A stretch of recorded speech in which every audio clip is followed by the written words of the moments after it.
Title: Amy and Emily, When Life Begins Again. Once upon a time, not in the age of kings or ancient gods, but in a quiet modern world, there was a moment when a woman's life quietly broke in two. Her name was Amy, and in her arms was Emily, a newborn child who had no idea that the world she entered was already fragile.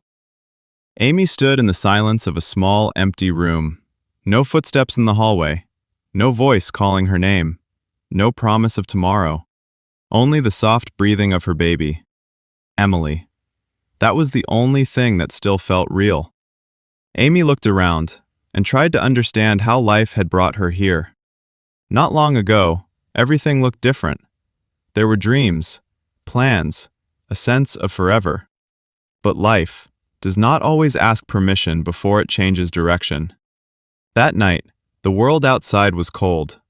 Not just the weather, but everything around her felt distant, empty, unfamiliar. Amy held Emily closer. "I will not let you feel this emptiness," she whispered, even though she didn't know how she would keep that promise. Days began to blend into each other.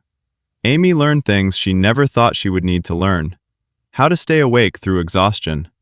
How to smile when fear was louder inside. How to pretend everything was okay when it wasn't.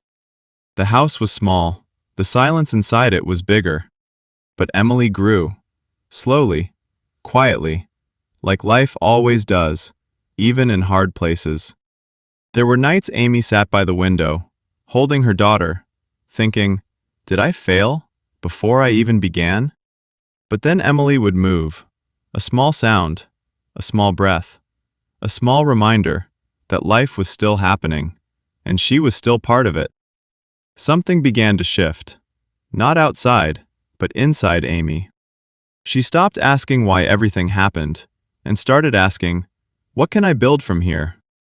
Small steps followed. A cleaned corner of the room, a warmer blanket, a quieter fear. The house didn't change quickly, but she did. Time did not fix everything, but it changed everything. The house was still simple. Life was still not easy. But Amy was no longer standing still in shock. She was moving. And Emily was growing in a world her mother was slowly rebuilding. Sometimes life does not give us a perfect beginning. It gives us a responsibility and the strength we did not know we had. And in the silence between loss and love, new life quietly begins again.